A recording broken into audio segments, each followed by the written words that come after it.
Good morning, I'm Chitrakar and these are the headlines of the hour. Ministers from Rashtriya Swatantra Party says they won't resign from their post. RSP to lend their support to Prime Minister Dahal during his floor tests. Election for a new leadership of CPN Unified Socialists to be held today. Party Chair Madhav Kumar Nepal up against Ghanshyam Bhushal.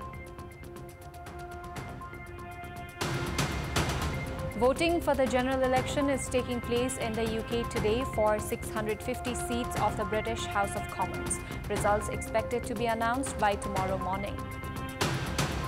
And world number 1 Yannick Sinner books his place in the third round of Wimbledon. Naomi Osaka's Wimbledon comeback stalled in the second round following defeat against Emma Navarro. Ministers from Rashtriya Swatantra Party have decided not to resign from their posts. RSP leaders, including Party Chair Rabi Lamichhane, had reached Balwatar to hold discussions with Prime Minister Pushpa Kamal Dahal in this regard. The party has instead decided to lend support to Premier Dahal during his floor test. From Rashtriya Swatantra Party, Chair Rabi Lamichhane has been serving as the Deputy Prime Minister and Home Minister.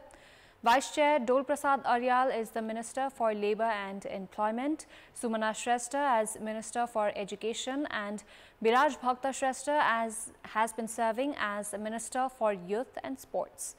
The party has decided not to join the Congress UML alliance government. Prior to this, UML had withdrawn its support lent to the current government yesterday. With this, the Dahal-led government has fallen into minority. Meanwhile, Rashtriya Swatantra Party has taken action against General Secretary Dr. Mukul Thakal.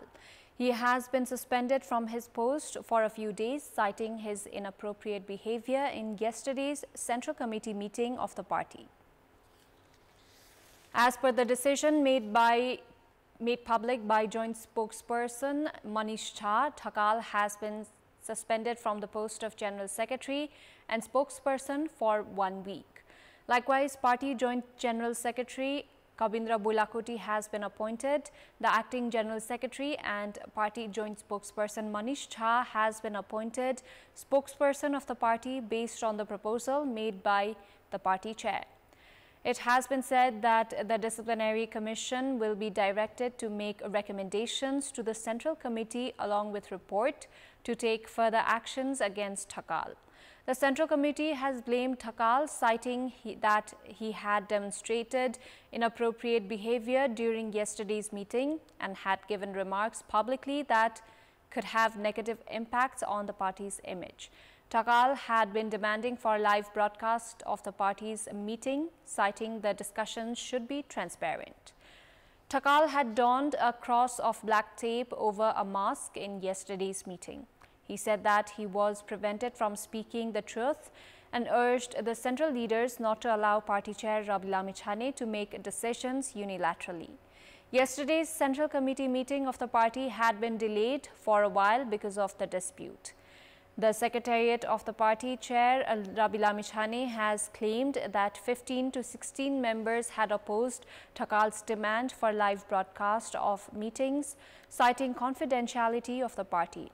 In the 32-page report prepared by Thakal after visiting 38 districts, the public support for the party, it has been said that the public support for the party was declining and the party would not achieve the national party status from the next election.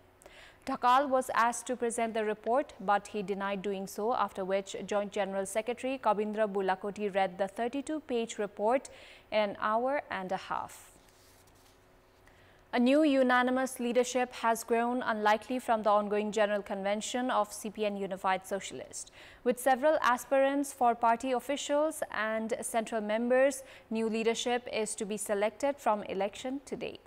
Madhav Kumar Nepal, Jhalnath Khanal and Ghanshyam Bhushal have not quit their race to become the new party chair. Impact of the drastic change in national politics has also been seen in the General Convention of CPN Unified Socialist. Considering the complicated status of national politics, voices are being raised inside the party to give continuity to the leadership of Madhav Kumar Nepal. Number of aspirants for several roles in the party has increased in CPN Unified Socialist, which was formed after its split from CPN UML 34 months ago. Chairperson Madhav Kumar Nepal wants unanimous leadership through the first general convention since the split from CPN UML. However, with Jhalnath Khanal and Ghanshyam Bhushal declining to step back, possibilities of unanimous leadership has grown microscopic. The General Convention is to select 21 officials, including a chairperson, senior deputy chairperson, 7 deputy chairpersons, general secretary, 4 joint general secretaries, and 7 secretaries. Meanwhile, aspirants are also in a high number for the position of 299 central members. The General Convention is to select its leadership today. CPN UML withdrew the support extended to the government while its ministers furnished resignation to Prime Minister Pushpa Kamal Dahal. Having suggested Prime Minister Dahal to resign within 24 hours on Tuesday, CPN UML withdrew its support to the government yesterday. Following the party's decision, 8 ministers from CPN UML have furnished their resignation to Prime Minister Dahal. There were a total of 8 ministers from CPN UML, including Deputy Prime Minister and Minister for Physical Infrastructure and Transport, Raghubir Mahaset. Earlier today, the outgoing ministers from UML had reached party chairperson KP Sharma Oli's residence at Balkot yesterday. Saying the Prime Minister had not facilitated the formation of a new government, Padam Giri had said that UML had made preparations to withdraw its support to the government. Prior to this, UML had urged all parties to join the National Consensus Government under party chair Oli.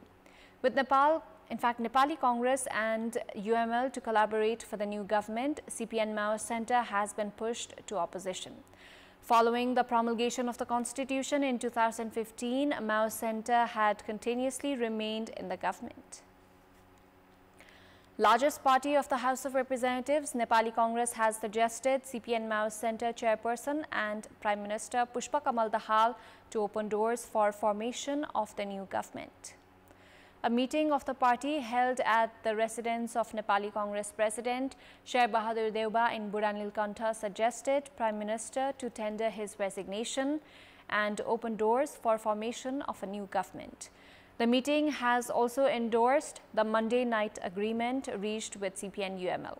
Having reached an agreement with CPN UML, the meeting also concluded that there was no possibility of formation of another new coalition. The meeting also delved into topics related to amendment of the Constitution. Speaking after the meeting, Nepali Congress General Secretary Bishwa Prakash Sharma said that the new government would open all files of corruption. Following the change in political equation in the centre, Nepali Congress Province Assembly members of Madhesh Province have begun lobbying for formation of the province government under their leadership. Nepali Congress members of Madhesh Province Assembly met with Party President Sher Bahadur Deuba yesterday and applied pressure for Madhesh government under Nepali Congress leadership. A team of Nepali Congress Province Assembly members led by the party's Province Assembly leader Krishna Prasad Yadav reached Buranilkantha and demanded for Madhesh Province government under their leadership. The 107-member Madhesh Province Assembly has 22 members from Nepali Congress. A total of 54 votes is required for formation of the province government. There are 25 Province Assembly members from CPN UML in Madhesh. Janamat Party, which has 13 Province Assembly members, is currently leading the province government. With changes to happen in the federal government, Nepali Congress and CPN UML have expedited preparations for new alliance in provinces as well. Effort has begun for formation of national consensus through the Congress UML alliance government in Bagmati province, while Congress and UML have called for resignation from Lumbini province chief minister to facilitate formation of a new government. Congress and UML have also begun discussions for formation of a new government in Sudur Paschim. With 37 Province Assembly members of Nepali Congress and 27 of CPN UML, the two parties find it easy to form a government in Bagmati Province Assembly. In the 110-member Province Assembly, 56 votes are required, while Congress and UML exceed that number with 64 seats.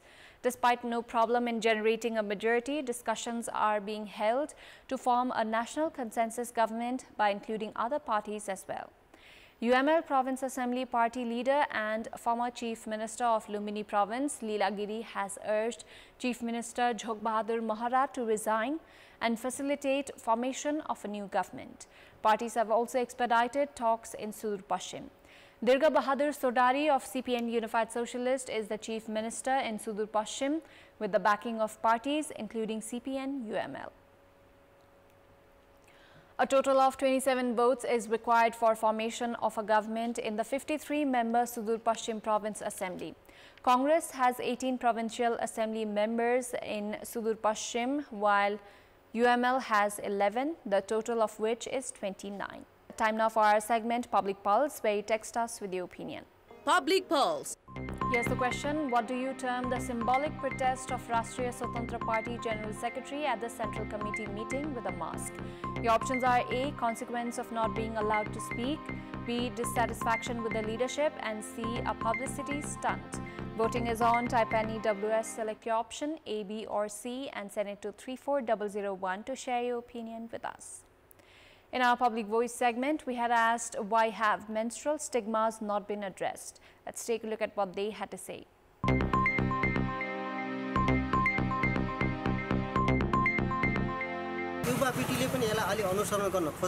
महिनावारीलाई चाहिँ पहिलेदेखि मान्दै आएको परम्परागत रूपमा मान्दै आएको कारणले गर्दाखेरि अर्कोले मलाई के भन्ने हो भन्ने डरले धार्मिक आस्थासँग जोडिएको हुनाले पनि उहाँहरूले एकदम त्यो डिप रुटेड हुन्छ, त्यो जरादेखि नै त्यो भइसक्यो भने चाहिँ हट्न सकेन। गाउँघरमा अब के यो स्वास्थ्य सम्बन्धीका कुराहरू अलिकति शिक्षा दिन नसकेर पनि हुन सक्छ। परम्परागत रूपमा नै अगाडि गएको हुनाले चाहिँ त्यो छुवाछुत प्रथा अन्त्य हुन नसकेको हो। शिक्षित वर्गमा जनचेतना फैलाउनु पर्छ। प्रत्येक गाउँमा गएर जनचेतनामूलक कार्यक्रम ल्याएर उहाँहरूलाई त्यसको बारेमा बुझाउनु पर्छ, सम्झाउनु पर्छ।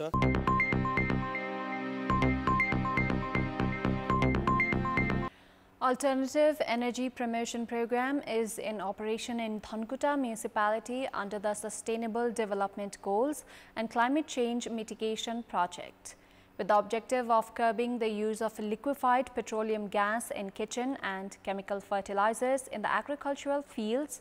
The program aims to ensure installation of biogas plant for 5,000 households within the next 5 years. Despite prioritizing clean energy, the municipality has not been able to expedite the program because of insufficient budget.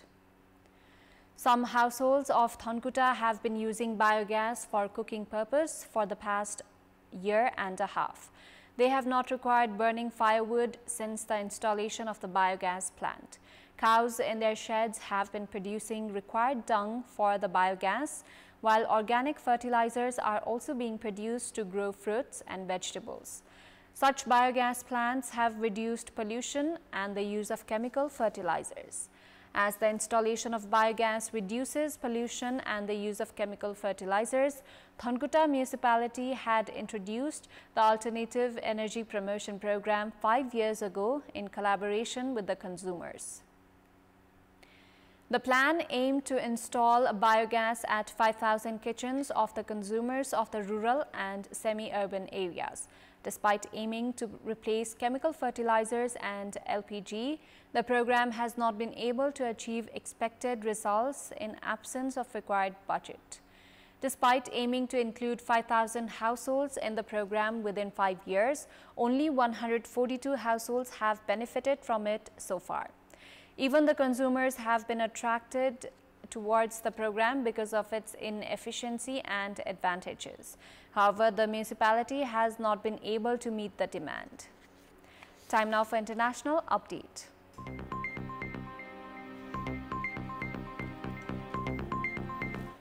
Voting for the general election is taking place in the UK today. Voting is taking place today for the 650 seats of the British House of Commons. As per the local time, voting will start from 7 a.m. and will continue till 10 p.m. Counting of votes will begin as soon as the voting concludes, and it is expected that the majority vote results will be announced by tomorrow morning. In this election, the main competition is expected to be between the ruling Conservative Party and the Labour Party. The Conservative Party is led by Rishi Sunak, while the Labour Party is led by Keir Starmer. The polls conducted before the election are claiming that the Labour Party will win the majority, while it is estimated that after 14 years, the ruling Conservative Party may lose to the opposition Labour Party in the election. In today's election, the eyes of the world will be on Conservative Rishi Sunak, Labour's Keir Starmer and Reform UK Party leader Nigel Farage. In the voting for 650 seats, 326 seats will be required for majority. In the previous House of Commons, the Conservative Party had 344 seats, while the Labour Party had only 205 seats. British Prime Minister Sunak announced the date of the general election ahead of time last May. The general election, which was supposed to be held in November, was surprisingly announced for 4th of July. That's all for the moment. Thank you for watching. Bye for now.